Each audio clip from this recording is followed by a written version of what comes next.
Vamos a seguir con la jornada. En este caso les presento a Juan Carlos Hurtado Sánchez, que aparte de ser profesor de la Universidad Miguel Hernández, trabaja en la empresa de Iberdrola y nos va a hablar de las tarifas eléctricas en el regadío. Cuando quiera. Lo primero, agradecerte la oportunidad de las jornadas. Mi parte también estaba previsto la asistencia de Enrique Planet, que como yo pertenecemos a la dirección comercial de Iberdrola, pero por un tema de salud pues ha sido imposible asistir. Entonces, yo quería hablarles, la presentación está preparada para dar una visión de lo que son las nuevas tarifas eléctricas y todo el cambio de normativa que ha habido desde junio de 2008. Entonces, el tema no es fácil. He tratado de responder todas las preguntas o cuestiones relativas a las tarifas y al suministro eléctrico. La presentación está estructurada. Primero vamos a hablar un poco de la estructura del sistema eléctrico, muy breve, pero es necesario para entender lo que está pasando.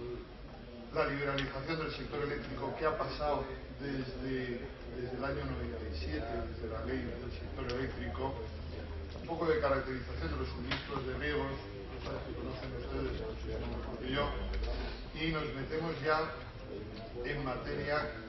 Lo más interesante de la presentación pueden ser los últimos cambios regulatorios y la evolución de las tarifas de riego desde la desaparición de las tarifas de riego en julio de 2008 hasta el momento actual. Y luego pues una parte de eficiencia en la contratación. Ya se ha hablado algo aquí en otras exposiciones de qué parámetros son los que tenemos que mirar en la contratación y en el uso de la energía eléctrica, pues para ser eficientes y poder ahorrar. La estructura del sistema eléctrico nacional no ha cambiado por muchos cambios normativos que han habido o que vayan a haber. Esa estructura no ha cambiado porque se basa en generación, a centrales de generación, ya sean de energías renovables, eólica, fotovoltaica o de otro tipo, nuclear, carbón, etcétera. Hay un transporte, que el transporte lo hace Red Eléctrica de España a niveles muy altos de tensión.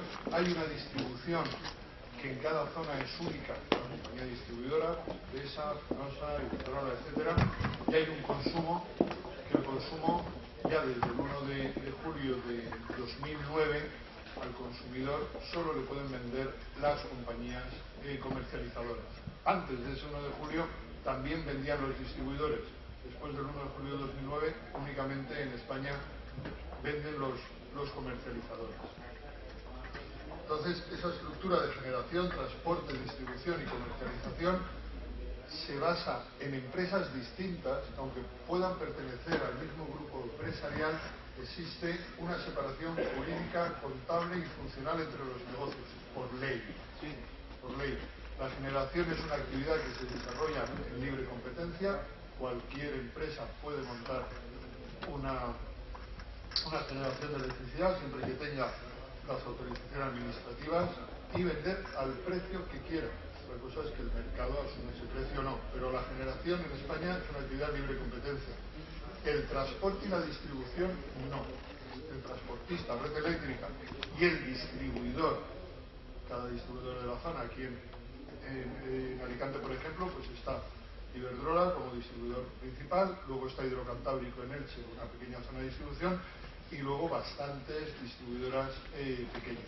Son actividades reguladas que deben de poner su red a disposición de cualquier comercializador que quiera pasar por ellas la energía que va a vender, y cobran un precio que está regulado y un precio establecido en BOE y un precio que le vamos a llamar, y lo repetiremos a lo largo de la presentación, tarifa de acceso. Esa tarifa de acceso que el consumidor tiene que pagar y que es el peaje porque se utilizan las redes de transporte y distribución, ese precio está fijado por la administración, tanto el precio como la estructura de los precios. Y esa estructura de los precios tiene que ver con los horarios aplicables a los distintos tipos de tarifa. Y luego está el comercializador, que ejerce su actividad también en libre competencia y, bueno, pues vende la energía al precio que acuerde, que pacte con el cliente. Esta transparencia es interesante para saber de qué estamos hablando, porque ¿qué hay detrás de una factura eléctrica, de cualquier factura? Bueno, pues hay un término de peaje, que es lo que se paga al distribuidor, al transportista, que no es negociable, que ese precio no se puede negociar, que el comercializador lo va a repercutir al consumidor, que puede suponer, dependiendo pues del factor de utilización, de potencia contratada, etcétera, que puede suponer entre un 30 y un 45% del peso de la factura. Se paga peaje por los kilovatios hora consumidos, la energía, y se paga peaje por la potencia contratada. Es un precio regulado, lo establece la administración en BOE, cada 6 meses hay revisión de peajes, el próximo es el 1 de enero. Los peajes definen la estructura de horarios también. Luego hay unos impuestos, IVA, el impuesto eléctrico, el 5,11% impuesto eléctrico, y luego hay una energía, que eso sí que depende del comercializador, de cómo la compre, de si en su grupo empresarial hay generadores, etcétera, que también esa energía tiene una parte ya pequeña de precio regulado por pérdidas, etcétera, y tal, que están reguladas en ello, ¿no? Pero fíjense que hasta un 45% del precio de la factura, por mucho que se hable de libre mercado, hasta un 45% es un precio regulado, es un precio establecido por la administración y que no depende del comercializador, ¿vale? ¿Cómo se ha liberalizado el sector eléctrico en España? Bueno, pues todo empezó en noviembre del año 97 con una transposición de una directiva europea y con la ley 54/97 de liberalización del sector eléctrico. Hubo una liberalización progresiva donde los consumidores, dependiendo de su nivel de tensión y su nivel de consumo, y en unos plazos, podían acceder al libre mercado o quedarse en tarifa. Tarifa es que todo, vuelvo hacia atrás, la tarifa significa que este precio, hablamos de tarifa regulada, que este precio de energía es un precio también regulado, publicado en BOE. Bien, pues estos consumidores que se fueron acogiéndose al libre mercado hasta enero de 2003, podían elegir entre estar al libre mercado o estar en tarifa. En enero de 2003 se liberalizó totalmente el mercado, con lo cual cualquier consumidor de energía eléctrica en España a partir de 2003 podía elegir, desde enero de 2003, como digo, podía elegir entre comprar la energía a tarifa, un precio regulado, publicado en BOE, o comprarla a libre mercado. ¿Qué pasó? Pues que desde enero de 2003 hasta julio de 2008 han convivido, ahora matizaré esto, han convivido un sistema regulado de tarifa con precios publicados en BOE con un sistema de libre mercado. Y a lo largo de esos años, de esos 6 años, han ido desapareciendo para algunos tipos de consumidores las posibilidades de contratar a tarifa. Por ejemplo, en julio de 2008 desaparece el mercado regulado de media tensión. Desaparece la posibilidad de contratar a tarifa para todos los suministros contratados en media tensión, que son los suministros que tienen un transformador, alimentan de un transformador propio. Y también desapareció la tarifa de riegos, luego lo explicaremos.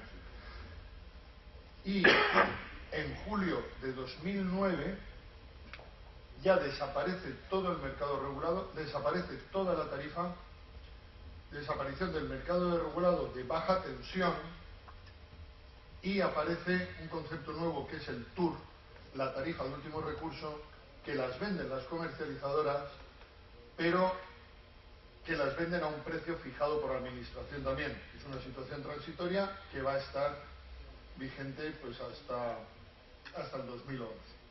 Entonces, a partir de julio de 2009, el modelo es nuevo, hay un precio libre para todos los comercializadores, como lo había antes. Ya hay un reducto, tarifa de último recurso, para unos 20 millones de suministros, que son los suministros que en baja tensión que tienen potencia contratada menor de 10 kilovatios.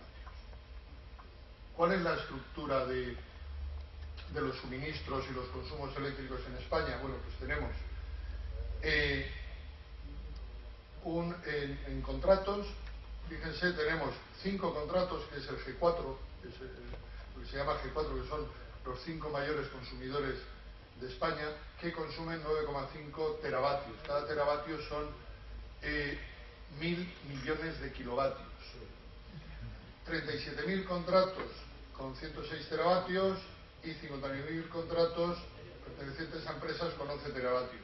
Estos ya están en mercado. Desde julio de 2008, que desapareció su posibilidad o la posibilidad para ellos de contratar en mercado regulado, todos han pasado a mercado. Esto en cuanto a la alta tensión.